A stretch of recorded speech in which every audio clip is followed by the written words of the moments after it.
Okay, so good morning and once again welcome to the YouTube channel of Sri K.N. Shamala High School. Now, last time we discussed the introduction part of Unit 4, Read 1, that is the adjustment by Gulzar, right? એમાં આપણે જે જોયું હતું શરૂઆતના પાર્ટમાં કે ગુલજાર જે છે એ શરૂઆતનો સીન વાત કરે છે એમના નાનીનું ફ્યુનરલ હોય છે જેમાં એ જાય છે લઈને નાનાને ત્યાં નથી લઈ જતા.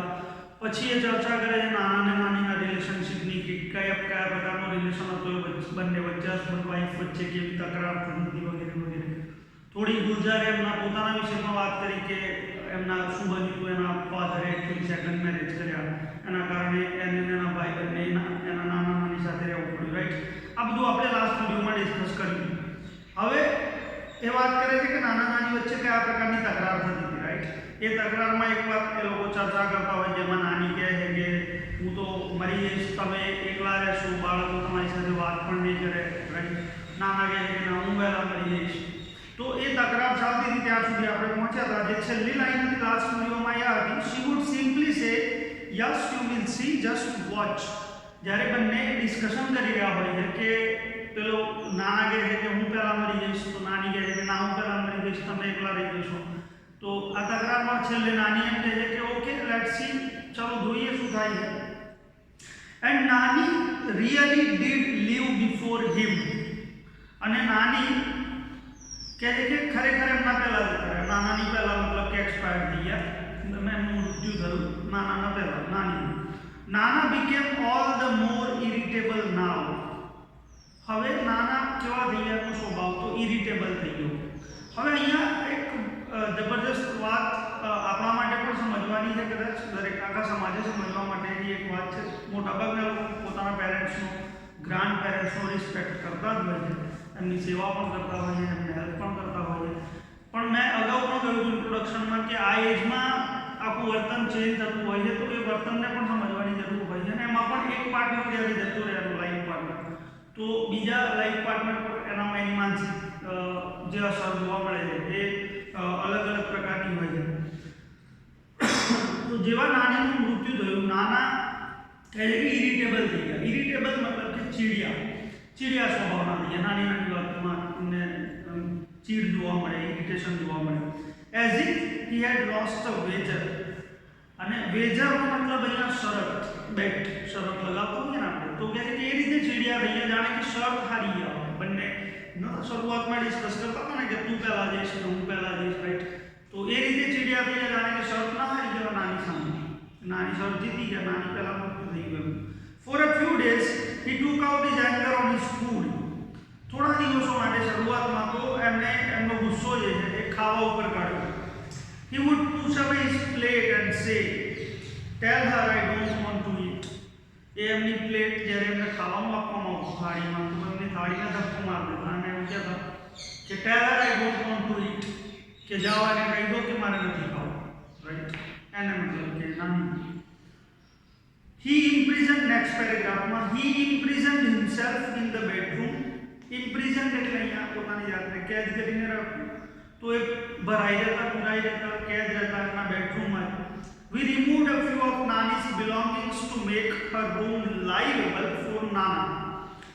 We removed a few of Nani's belongings. Belongings એટલે જરૂરી વસ્તુઓ, જે જીવન જરૂરી વસ્તુઓ.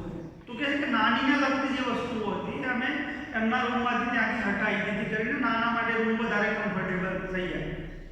But he did not let us cart away Nani's bed. પણ કહે છે કે એમણે અમને નાનીની પથારી ત્યાંથી ના લેવા દીધી. શું કહે છે? In a dry, hollow, coarse voice he said, let it be. Where else is she going to sleep? શું કહે છે? તો કહે છે કે એમના બરછટ અવાજમાં, તોછડા અવાજમાં, કર્કશ અવાજમાં, કારણ કે ઉંમર પણ થઈ જાય અને દુઃખ પણ છે અંદરથી, તો એ પ્રકારના દુઃખી અવાજમાં કોર્સ અવાજ આવે એકદમ. અને એ અવાજમાં એ કહે છે લેટ ઇટ બી, એને ત્યાં જ રહેવા દે ભાઈ પથારીને. Where else is she going to sleep. એ ક્યાં સૂઈ જશે નહીં તો, રાઈટ? मतलब કે તમે જો થોડું ઘણું પણ સમજી રહ્યા હોય મારી સાથે આ સ્ટોરીને, मतलब કે એને ફીલ કરી રહ્યા હોય, સમજી તો જોયા છો તમે પણ જો એને મહેસૂસ કરી રહ્યો તમને ખ્યાલ આવતો હશે કે નાનાની માનસિકતામાં મોટે ભાગે આવું જોવા મળતું હોય છે પ્રેક્ટિકલી કે કોઈ પણ વ્યક્તિ જે તમારી બહુ નજીક હોય તો એનું મૃત્યુ થાય તો તમને એવો આભાસ થાય કે ગયું નથી. અહીંયા નાનાને એક પ્રકારનો આભાસ છે એટલે કે where else is she going to sleep by bed રહેવાનું ક્યાં સુઈ રહેશે. The day we had to take Nani's ashes away for immersion, that day two Nana stayed locked in the room. હવે એ દિવસે કહે છે કે આગળના પેરેગ્રાફમાં જુઓ the day we had to take Nani's ashes away for immersion. હવે જે દિવસે કહે છે કે અમારે નાનીના અસ્થિ એશિસ એટલે રાખ જે અસ્થિ વિસર્જન માટે ઇમર્જન માટે જતા હોય છે તમે જાણો તો કહે છે કે વિસર્જન માટે જ્યારે લઈ જવાના હતા that day two Nana stayed locked in the room. એ દિવસે પણ નાના રૂમમાં જ પુરાયા. When I went in, I found him sitting on a bed. જ્યારે હું અંદર ગયો તો મેં જોયું કે એ પથારી બેડ ઉપર બેઠા હતા. He just touched the urn and said, એમણે માત્ર ગળાને જેમાં અસ્થિ હતી નાનીની એને હાથ લગાવ્યો. અર્ન એટલે ગળો, અહીંયા એ ગળાને હાથ લગાવ્યો. Take him away, અને શું બોલ્યા? Take him away. All my life he just kept fighting with me. એવું બોલ્યા કે આને લઈ આવો. Take him away and all my life he just kept fighting with me. નાના કહે છે કે એ આખી લાઈફ મારી સાથે ઝઘડ્યો જ છે. અહીંયા તમે જો નોટિસ કરતા હોય તો ટેક હિમ અવે એમણે હિમ નો યુઝ કર્યો છે, ખરેખર હર આવવું જોઈએ. આગળ જાઓ તો all my life he just kept fighting with me. એની આગળ જાઓ તો ફરીથી એમણે હી નો યુઝ કર્યો કે આખી જિંદગી એ મારી સાથે લડ્યો છે. ખરેખર નાના એમ કહેવું જોઈતું કે she just kept fighting with me, પણ એ એવું કેમ બોલ્યા he just kept fighting with me એ આપણને આગળ સમજાશે. The shift was gradual. તો કહે છે કે એક શિફ્ટિંગ જોવા મળી રહ્યું હતું નાનાના વર્તનમાં, એક ચેન્જ જોવા મળ્યું હતું. અચાનક ના થયો, ગ્રેજ્યુઅલ થયો. જેમ જેમ સમય જતો ગયો એમ એમ આ શિફ્ટ વધારે જોવા મળ્યા, ચેન્જ વધારે જોવા મળ્યો એની માનસિકતામાં. I did not pay much heed to it that first day, but later it became more evident. તો કહે છે કે શરૂઆતમાં તો I didn't pay much heed to it. Much heed to it મતલબ કે અહીંયા didn't give much attention to it, એના તરફ ધ્યાન ના આપવું. to pay heed to મતલબ કે ધ્યાન આપવું and not to pay heed to મતલબ કે ધ્યાન ના આપવું. તો કહે છે કે મેં શરૂઆતમાં તો આ બાબત પર ધ્યાન ના આપ્યું, but later it became more evident. પણ પછી ધીમે ધીમે વધારે સ્પષ્ટ થતું ગયું. આ તો રોજ જોવા મળવા લાગ્યું એમના વર્તનમાં. Another day I caught શું જોવા મળ્યું એમનું વર્તન કઈ રીતે ચેન્જ થયું અને કેવી ઘટનાઓ જોવા મળી જુઓ. Another day I caught him taking Nani's cough syrup. બીજા એક દિવસે મેં એમને નાનીનો કફ સિરપ પીતા જોયા. મતલબ કે ઉધરસ માટેની દવા, નાનીની ઉધરસની દવા છે, નાનાને મેં પીતા જોયા. He was measuring it by the capful exactly the way Nani used to. એ બિલકુલ એ જ રીતે એને મેઝર કરી રહ્યા હતા, માપી રહ્યા હતા. કેપફુલ, કેપ એટલે ઢાંકણા, બોટલ. તો કહે છે કે ઢાંકણમાં ભરીને એક્ઝેક્ટલી એ રીતે જ માપી રહ્યા હતા જે રીતે નાની માપતા હતા. What is, I asked him, what is that you are doing? मैं हमने पूछूं कि what's that you are doing?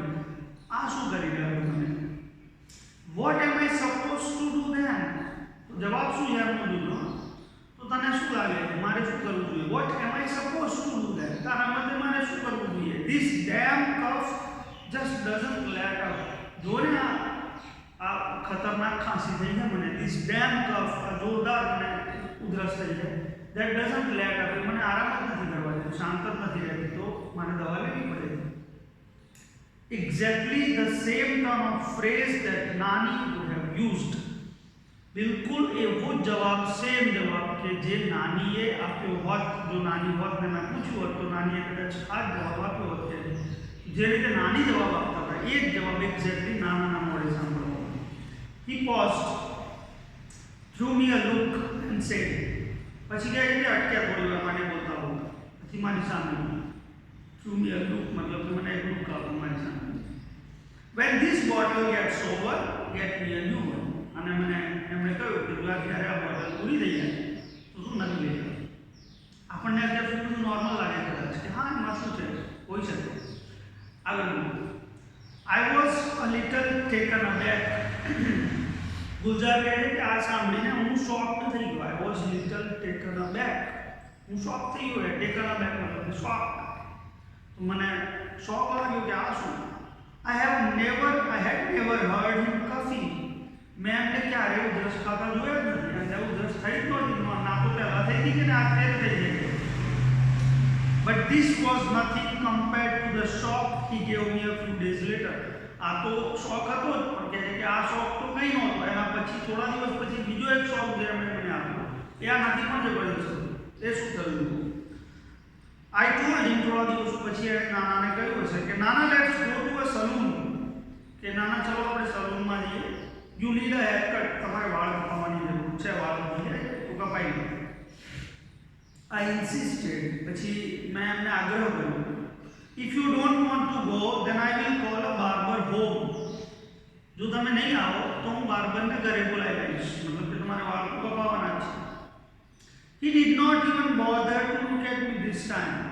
આ વખતે તો કહે છે કે એમને મારી સામે જોવાની ચિંતા ના કરે, મતલબ કે એટલી પણ ધ્યાન નહીં કે મારી સામે જોઈને જવાબ આપે. ના, બોધર મતલબ કે થોડું ચિંતા કરવી એ બાબતને લઈ છે. તો કહે છે કે મારી સામે જોવાનું પણ એમને યોગ્ય ના લાગ્યું, જોયું પણ નહીં મારી સામે. અને જવાબ શું આપે છે? He began to shake his head. અને એમણે એમનું માથું બસ નામાં હલાવ્યું. No, he will kill me. અને જવાબ શું આપે? સાંભળ્યું બરાબર ધ્યાન. No, he will kill me. ના કહે કે વાળ ના કપાવાય, મને મારી નાખશે. He doesn't like my hair cut short. એમને મારા ટૂંકા વાળ ગમતા નથી. He will never approve. એ ક્યારેય છૂટ નહીં આપે મને આ બાબતની. બરાબર છે. ફરીથી હી બધે. His intonation was nasal. હવે નાનાનો જે ઇન્ટોનેશન હતો, મતલબ કે જે અવાજનો જે અંદરથી ટોન આવતો હતો, એ નેઝલ હતો. નેઝલ મતલબ નાકમાંથી અવાજ કાઢવો. નોર્મલી આપણે મોઢેથી અવાજ રેગ્યુલર, અમુક લોકોને હોય નાકમાંથી કુદરતી અવાજ, નાકમાંથી પ્રોનાઉન્સિએશન નેઝલ જ આવતું હોય. મોટે ભાગે પુરુષનો અવાજ જે હોય થોડો જાડો હોય, આપણે જાણીએ. સ્ત્રીનો અવાજ કમ્પેરેટિવલી પાતળો હોય, અને એનું ઇન્ટોનેશન નેઝલ હોય સ્ત્રીનું. એટલે પુરુષે સ્ત્રીનો અવાજ કાઢવો હોય મોટે ભાગે તો તમે જોયું હશે કે એ નાકમાંથી અવાજ કાઢવાનો પ્રયત્ન કરે તો સ્ત્રીનો અવાજ લાગે છે, એટલે એને નેઝલ ઇન્ટોનેશન કહે છે. તો કહે કે આપણે સ્ત્રી જેવો અવાજ, મતલબ કે નાની જેવો અવાજ કાઢવાનો, નેઝલ ઇન્ટોનેશન જોવા મળ્યો. એક્ઝેક્ટલી લાઈક નાનીસ, બિલકુલ નાની જેવો. It seemed as if it was નાની હુ વોઝ સ્પીકિંગ. બિલકુલ એવું લાગ્યું કે જાણે નાની બોલી રહ્યા હોય, નાના નહીં. I moved back a little worried.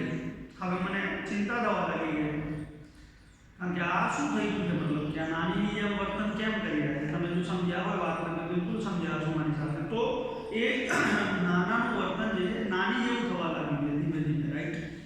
આ થોડું આપણા માટે કદાચ વિચિત્ર પણ કહી શકાય, પણ આ પ્રકારની ઘટનાઓ બનતી હોય, આ પ્રકારની માનસિક અસર જોવા મળતી હોય ક્યારેક. હવે આ એવું કહી શકો છેલ્લે આગળ કહે છે કે આ નાની સાથેનું એડજસ્ટમેન્ટ છે નાના, કે જે મતલબ કે અમને આ લેવલે લઈ આવી છે. બરાબર. હસબન્ડ વાઇફની રિલેશનશિપ જે મેં ઇન્ટ્રોડક્શનમાં કહ્યું હતું તમને, કે કઈ રીતે એકબીજા સાથે તાલમેલ, ભલે ઝઘડતા હોય, મતલબ કે રેગ્યુલરલી ઝઘડતા હોય, એકબીજા સાથે તકરાર કરતી હોય અલગ બાબત છે, પણ એકબીજા સાથેનો લગાવ, કે એક પાર્ટનર છૂટો પડે છે તો બીજો પાર્ટનર એની માનસિકતા પર એટલી અસર છે કે બિલકુલ એને પોતાની જાતને બીજાની જેમ ધારી દીધી. રાઈટ. તો હવે આગળ શું કહે છે? આઈ હેડ અ ફ્રેન્ડ, રાઇટર કહે છે, ડૉક્ટર કેડી કામલે, સાયકિયાટ્રિસ્ટ. મારે એક મિત્ર હતો સાયકિયાટ્રિસ્ટ, જેમનું નામ ડૉક્ટર કેડી કામલે છે. કોલિંગ ઓવર, મેં બોલાયા એમને. હી ટોક ટુ નાના એટ લેન્થ ફોર અવર્સ. એમને નાના સાથે ડિટેલમાં વાત કરી. એટ લેન્થ મતલબ ડિટેલમાં વાત કરી, બહુ ઊંડાણમાં. ફોર અવર્સ, કલાકો સુધી વાત કરી. સાયકિયાટ્રિસ્ટની જો એક પ્રકારની ટ્રીટમેન્ટ એ રીતની જ હોય. મોસ્ટ ઓફ ધ ટાઈમ નાના કેપ્ટ ક્વાઇટ. મોટે ભાગે નાના ચૂપ રહ્યા કરે, પેલા બોલે પણ જવાબ બહુ ઓછા આપ્યા. He did not answer most of doctor Kamlesh queries. એમણે મોટાભાગની ડોક્ટર કામલેની જે ક્વેરી હતી, જે એમના ક્વેશ્ચન હતા, એના જવાબો ના આપ્યા. But when he did, he spoke like નાના નોર્મલી ડીડ. પણ જ્યારે બોલ્યા ત્યારે બિલકુલ નોર્મલ બોલ્યા, જેમ નાના બોલતા હોય એમ, નાનીના અવાજમાં નહીં. Something else even became evident too. બીજી એક બાબત પણ અહીંયા સ્પષ્ટ જોવા મળી. સારું હતું કે નાના પોતાના અવાજમાં બોલે, નોર્મલ હતા, પણ બીજી એક બાબત પણ અહીંયા સ્પષ્ટ જોવા મળી. To one of the numerous questions that Dr. Kamble asked him, જે મોટાભાગના ઘણા બધા પ્રશ્નો જે પૂછ્યા એમને ડૉક્ટર કામલે નાના એમાંથી મોટાભાગના પ્રશ્નોના જવાબમાં નાનાએ શું કહ્યું? He said, "This only she can answer." મોટાભાગના પ્રશ્નોના જવાબમાં નાનાનો જવાબ આ હતો કે આનો જવાબ તો ના આપી શકું. This only she can answer. આપ તમારી વાઈફ જ જવાબ આપી શકે આનો. I will ask her when she comes. એ આવશે એટલે હું પૂછી લઈશ અને પછી તમને જણાવીશ એવું કે doctor Kamle shot back, where has she gone? હવે ડૉક્ટર કામલેને પણ આઘાત કર્યો કે એમનું તો મૃત્યુ થઈ ગયું છે, તો એવું તો કહેતા નથી, એમને પણ પૂછે છે where has she gone? ક્યાં ગયા છે? The ends of his lips curled up a little in a smile. તો નાના હોઠ જે અંદરની તરફ વળે છે, કર્લ એટલે ગળું, અને એક સ્માઇલ સાથે એ જવાબ આપે છે, oh, she doesn't really ever tell me her whereabouts. તો શું કહે છે? હસતા હસતા કહે છે કે એકચ્યુઅલી મને એ જણાવતી જ નથી કે ક્યાં જાય છે. whereabouts એટલે જનરલી આપણે જાણીએ કે આપણા મમ્મી હોય તો એમના આજુબાજુમાં ક્યાં બેસતા હોય આપણને જનરલી ખબર હોય કે ભાઈ આ અંકલના ઘરે કે આ મામાના ઘરે કે ભાઈ કોઈના ઘરે, રાઈટ? અથવા પાડોશી હોય, રિલેશનશીપ હોય, ત્યાં આપણા સારા સંબંધો હોય ત્યાં બેસતા હોય એમના બેનપણી હોય, તો whereabouts કહેવાય આપણે જ્યાં જઈને વાતચીત કરવા માટે થોડી વાર બેસતા હોય. કહે છે કે she doesn't really tell me her whereabouts. કહે છે કે મને કહેતી નથી કે ક્યાં જાય મોટે ભાગે, એટલે મને નથી જણાવતું, હું કઈ રીતે જણાવીશ? When Nana left, Dr. Kamble said, he does not perceive your Nani as dead. હવે ડૉક્ટર કામલે જણાવે છે, ગુંજાને કહે છે કે નાનાનો પ્રોબ્લેમ શું થયો છે કે નાનાએ he doesn't perceive your Nani as dead. એમણે તમારા નાનીનું મૃત્યુ સ્વીકાર્યું નથી. એ એમ જ માને છે કે નાની છે જ, જેમ હતા એમ. હવે આપણને એમ થાય કે આવું તો બનતું હોય છે જનરલી. મેં ના પણ કહ્યું કે કોઈ બહુ નજીકનું માણસનું મૃત્યુ થયું હોય તો એ માણસ બાકીના માણસો એક્સેપ્ટ નથી કરી શકતા, પણ 2-4 દિવસ 5 દિવસમાં જનરલી નોર્મલ થઈ જતા હોય એ લોકો, એ સ્વીકારી પણ લેતા હોય કે આ બની ગયું. અહીંયા એમનું દિમાગ બિલકુલ એને સ્વીકારવા માટે તૈયાર નથી. મતલબ કે આ ખાલી ઇમોશનલ નહીં પણ મેન્ટલ જે સ્ટ્રેન્થ છે એમની એ એટલી મજબૂત થઈ ગઈ આ બાબતને લઈને કે ભાઈ આ થયું જ નથી, ઘટના બની જ નથી, right? He has begun to live a double life. એટલા માટે એમણે કહે છે કે ડબલ લાઈફ જીવવાની શરૂ કરી દીધી છે. In fact, there is more of her and less of him. બહુ ઇમ્પોર્ટન્ટ વાક્ય તો પાર્ટનું કહે છે કે ડૉક્ટર કહે છે કે હકીકતમાં કહું તો there is more of her and less of him. હવે એવું કહું તો નાનાની જે પર્સનાલિટી છે એમાં નાનીનું વ્યક્તિત્વ વધારે હાવી થઈ ગયું છે અને નાનાનું વ્યક્તિત્વ ઓછું છે, રાઈટ? મતલબ કે એટલી હદે એ પોતાના પાર્ટનર પ્રત્યેનો પ્રેમ કહી શકો, તમે કનેક્શન કહી શકો કે એ પોતાની જાતને મતલબ કે પોતાની જાતનો નાશ કરવા માટે તૈયાર થઈ ગયો, પોતાનું વ્યક્તિત્વ નાશ કરવા માટે એની માનસિક તૈયારી પણ છે, પણ નાનીનું વ્યક્તિત્વ ભૂલાવવા માટે તૈયાર નથી. અહીંયા બ્રેન પાવર પણ જોવા મળે છે કે આપણા દિમાગનો પાવર શું છે, તો બધું દિમાગ સોલ્યુશન સુધી જ કાઢે છે કોઈને કોઈ બાબતનું, બરાબર છે? નહીં તો બીજું કશું પણ થઈ શક્યું હોય, માણસ બહુ સ્ટ્રેસમાં એને ગાંડો પણ થઈ શક્યો હોય, પણ દિમાગે બીજું સોલ્યુશન શોધી કાઢ્યું કે નીચે આ સોલ્યુશન છે, એમને એક્સેપ્ટ જ ના કરવા દો કે આનું મૃત્યુ થઈ ગયું છે. He has begun to think of himself as નાની. હવે એમણે પોતાની જાતને નાની વિચારવાનું શરૂ કરી દીધું છે. Whatever happens, it happens to her. એટલે હવે જે થશે એ નાની સાથે થશે એવું તમારે ધ્યાન રાખવું. નાના સાથે જે પણ વર્તન કરશો તમે, નાના જે વર્તન કરશે એ નાનીનું વર્તન હશે. She is the one who needs to be fed. તો તમારે ગુંજાનને કહે છે કે તમારે યાદ રાખવાનું કે હવે તમે જ્યારે ખવડાવો છો તો એ ધ્યાન રાખવાનું કે તમે નાનાને નહીં નાનીને ખવડાવો. She is the one who feels thirsty. તો હવે તરસ પણ લાગશે તો નાનીને લાગશે. She is the one who feels the pain. તો તકલીફ પણ એ જ થશે જે નાનીને થતી, નાનાને નહીં. એટલા માટે તમને યાદ હશે કે કફ સિરપ લેતા હતા, કફ નાનીને થતી હતી, એકચ્યુઅલી નાનાને તો કફ જ નહોતો, રાઈટ? તો ક્યારેક એ પણ ધ્યાન રાખવું પડશે હવે તમારે કે જે તકલીફ, જે બીમારી, જે પ્રોબ્લેમ નાનીને હતી એ નાનાને જોવા મળશે. And it is he who tax the medicine. અને એટલા માટે તમારે એ ધ્યાન રાખવું પડશે કે મેડિસિન કોણ લેશે તો નાના લેશે, તો કોના માટે લેશે? નાની માટે. He only swallows the pills on her behalf. કહે ને on her behalf એટલે એના વતીથી. તો જે ગોળી ગળશે એ કોના વતીથી? તો નાનીના વતીથી નાના ગળશે, right? I drove the good doctor back to his home. પછી નેક્સ્ટ પેરેગ્રાફમાં કહે છે કે મેં ડૉક્ટરને હું ઘરે છોડી આવ્યો અને he said that રસ્તામાં એમણે કહ્યું કે નાના was suffering from a sort of dissociative personality disorder. આ મેડિકલ સાયન્સની ભાષામાં એક બીમારી જેને કહે છે માનસિક બીમારી એનું નામ છે. તો કહે છે કે એમને એક પ્રકારનો ડિસઓર્ડર આવે છે જેનું નામ છે dissociative personality disorder. The condition was little understood. Doctor કહે છે કે પરિસ્થિતિ મને સમજાઈ ગઈ છે. He said and there was no sure cure for it. અને આનો કોઈ ચોક્કસ ઇલાજ નથી. he said we will keep at it, do our best. પછી આગળ કહે છે કે હા અમે પ્રયત્ન કરીશું, અમારો બેસ્ટ પ્રયત્ન કરીશું, but at your nana's age that kind of recovery is nearly impossible. પણ કહે છે કે આટલી એજમાં, નાનાની જે ઉંમર થઈ ગઈ છે એ એજમાં એમને સમજાવવા અને રિકવરી મેળવવી લગભગ અશક્ય. As I was about to leave, he asked me. હવે જ્યારે હું ત્યાંથી નીકળવાની તૈયારીમાં જ હતો તો ડૉક્ટરે મને કહ્યું, શું કહ્યું, બહુ ઇમ્પોર્ટન્ટ સલાહ આપી અને એક સારો મેસેજ પણ છે આપણા માટે, સમાજ માટે. Tell me one thing, how does it make any difference to you whether he is nana or thinks himself to be nani. ગુલજારને પૂછે છે કે તમને એનાથી શું ફરક પડશે, મને કહો, કે એ પોતાની જાતને નાના તરીકે સ્વીકારે કે નાની તરીકે. એનાથી તમને કોઈ ચેન્જ, તમારી લાઈફમાં કોઈ ચેન્જ આવવાનો છે તો નથી આવવાનો, એને એક્સેપ્ટ કરી લો. ડૉક્ટરનું કેવું એમ છે, તમે જુઓ મોટે ભાગે આપણે જોતા હોઈએ અમુક ઘટનાઓ બનતી હોય છે જે ના બનવી જોઈએ સમાજમાં, કે જ્યાં લોકો સાથેનું વર્તન, જે મા બાપ સાથેનું વર્તન, યા ગ્રાન્ડ પેરેન્ટ સાથેનું વર્તન, જે મોટે ભાગે તો બહુ ઓછી ઘટનાઓ છે, મોટે ભાગે આપણે પોઝિટિવ ઘટનાઓ બનતી હોય છે, પણ કેટલીક નેગેટિવ પણ બને છે ભાઈ દુનિયા છે. તો એ જે નેગેટિવ ઘટનાઓ બને છે ત્યાં બોધપાઠ લેવાની જરૂર છે કે પેરેન્ટ્સ છે, ઉંમર થશે, વર્તન બદલાશે, એમનું કેટલી હદે બદલાય છે. આટલી હદે તો આપણે લગભગ જોયું નહીં હોય આપણે આપણી આજુબાજુમાં, રાઈટ?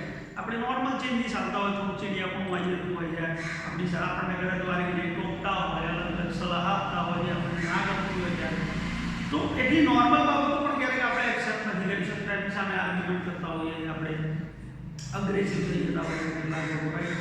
તો એ સમજવાની જરૂર છે. ડૉક્ટર શું કહે છે, જો એનાથી તમને શું ફરક પડશે કે નાના તરીકે રહે કે નાની તરીકે.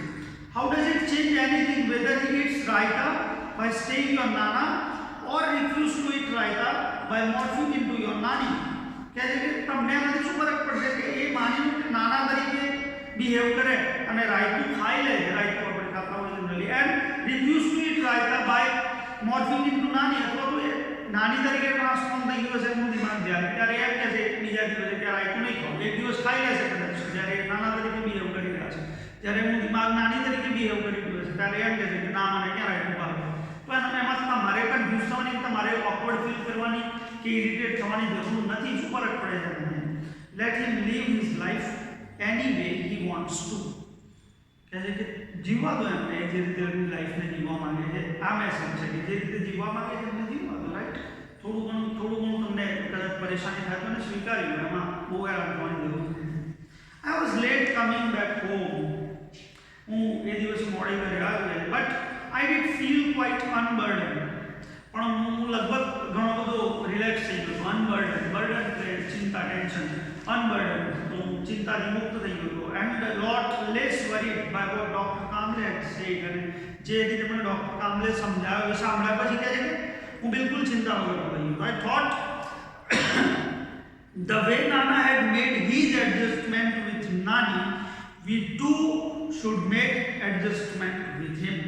જો અહીંયા ટાઇટલને ક્લિયર કરે છે આ લાઈનમાં, એડજસ્ટમેન્ટનો મતલબ શું કાઢ્યો છે? તો આ મતલબ છે કે આઈ થોટ ધ વે નાના હેડ મેડ હિઝ એડજસ્ટમેન્ટ વિથ નાની. મેં વિચાર્યું કે જે રીતે નાનાએ નાની સાથેનું એડજસ્ટમેન્ટ શોધી લીધું છે કે ભાઈ નાની જતી રહી છે, ફિઝિકલી અવેલેબલ નથી આ દુનિયામાં, મૃત્યુ થઈ ગયું છે, હવે એને કઈ રીતે સ્વીકારવું? મેં તમને કહ્યું કે જો એ આઘાત નાના ના લઈ શક્યા હોય, બે ઘટનાઓ બને, તમે સમાજમાં ચેક કરજો, તમારા પેરેન્ટ્સને પૂછજો, આવી ઘણી ઘટનાઓ જોવા મળે છે આપણી આજુબાજુમાં કે જ્યાં વૃદ્ધાવસ્થામાં એક પાર્ટનરનું મૃત્યુ થાય, બીજો પાર્ટનર હેલ્ધી હોય તો પણ ટૂંક સમયમાં એનું મૃત્યુ થયું હોય. આવી ઘણી બધી ઘટનાઓ તમે ઓબ્ઝર્વ કરશો તો તમને જોવા મળશે, બરાબર છે? જ્યાં ઘણા લોકો વાત કરતા હોય છે કે આ તો નોર્મલ હતા, અમને કોઈ તકલીફ જ નહોતી, પણ એમના વાઈફનું મૃત્યુ થયું તો આમનું મૃત્યુ થયું, યા તો હસબન્ડનું મૃત્યુ થઈ ગયું હોય એટલે વાઈફનું મૃત્યુ થાય થોડા સમયમાં. આવી ઘટનાઓ ઘણી જોવા મળતી હોય છે. મતલબ એ થાય છે શું કે દિમાગ સ્વીકારી નથી શકતું, એ આઘાતને સહન નથી કરી શકતું, ને પછી એ યા તો એક્સપાયર થઈ જાય છે, યા તો ગાંડું થઈ શકે. મેં તમને કહ્યું જો વધારે આઘાત સહન ના કરી શકે, મૃત્યુ ના થાય તો ગાંડું થઈ શકે. અહીંયા દિમાગે ત્રીજું સોલ્યુશન શોધી લીધું છે નાના કેસમાં, રાઈટ? કે ચલો એ નાનીની જેમ બિહેવ કરે જેથી કરીને એમને આભાસ થતો રહે કે નાની જીવે she is still there right. તો અહીંયા ગુલઝાર કહે છે કે મેં પછી વિચાર્યું કે જે રીતે નાનાએ નાની સાથેનું એડજસ્ટમેન્ટ શોધી લીધું છે કે આ રીતે જીવી શકાય, we too should make adjustment with him. તો અમારે નાના સાથેનું એડજસ્ટમેન્ટ શોધી લેવું પડે કે ભાઈ આ નાના જે રીતે જીવવા માંગે આપણે પણ થોડા એડજસ્ટ થઈ જવાનું, નાનીની જેમ ટ્રીટ કરો જ્યારે નાનીની જેમ બિહેવ કરે. Last paragraph. I reached home. ઘરે પહોંચ્યો. When I walked into Nana's room to wake him up. હું જ્યારે નાનાને એમના રૂમમાં ગયો ઉઠાડવા માટે. I found him sleeping in Nani's bed. તો મેં જોયું કે નાનીની પથારીમાં ઊંઘેલા હતા. I lifted the blanket to wake him up. મેં બ્લેન્કેટ ઊંચક્યો એમને જગાડવા માટે. I was stunned. તો મને શોક લાગ્યો. He was sleeping in Nani's dhoti and blouse. તો એ નાનીના ધોતી એટલે અહીંયા સાડી, નાનીની સાડી પહેરીને ત્યાં સૂતેલા હતા. હવે કદાચ લાસ્ટ લાઈન કેટલાકને સાંભળવામાં ઓકવર્ડ લાગે કે આ શું થાય. એ ગુલઝાર અહીંયા આપણને બતાવવા માંગે છે કે આટલી હદ સુધી એમનું વર્તન બદલાઈ ગયું રાઈટ. એ પોતે રાઇટર છે ને એ ધારતા તો લાઈનને કટ કરી શકતા હતા, શું કામ એમના નાના વિષય વાત જાહેરમાં કરે છે. એક મેસેજ આપવા માંગે છે કે જો આ લેવલ સુધી પણ વર્તન ચેન્જ થઈ શકે તો પણ આપણે એમને એક્સેપ્ટ કરવાના છે. છેવટે તો આપણા માતા પિતા છે, ગ્રાન્ડ પેરેન્ટ્સ છે, આપણા નાના નાની જે છે, તો એમને એક્સેપ્ટ કરો. આ લેવલ સુધીનું વર્તન જાય તો રાઈટ. મોટે ભાગે આપણે આ લેવલ સુધી તો લગભગ જતું પણ નથી, પણ જો આવું થાય કુદરત ના કરે, કુદરત ના કરે પણ આવું થાય તો પણ એને સ્વીકારી લો. એટલા માટે એમણે એના માટે ઘણી હિંમત જોઈએ. આ રાઇટર્સ અમે ઘણા બોલ્ડ હોય એમની પાસે, એ બ્રેવ હોય છે લખવા માટે. તો એટલા માટે એમણે લખ્યું છે કે ભાઈ આ સ્થિતિમાં પણ મેં મારા નાનાને જોયા રાઈટ. તો આ લેવલ સુધીનું વર્તન પણ હોઈ શકે. એટલે અહીંયા એક સરસ મેસેજ આપેલા આપણને કે હાઉ ટુ ટ્રીટ જે ગ્રાન્ડ પેરેન્ટ્સ હોય આપણે એમને કઈ રીતે ટ્રીટ કરવા, how to treat them right, કઈ રીતે ટ્રીટ કરવા, કે how to deal with them, કઈ રીતે એમની સાથે ડીલિંગ કરવી. તો એ સરસ વાત આપણને યુનિટ 4 માં રીડ 1 માં કરીએ. અહીંયા આપણો રીડ 1 કમ્પ્લીટ થાય છે રાઈટ. નેક્સ્ટ વિડીયોમાં આપણે રીડ 2 પર નેક્સ્ટ લેક્ચરમાં જઈશું, જે આપણી પોએમ છે બ્લાઇન્ડ એન્ડ ડેફ ફિશ.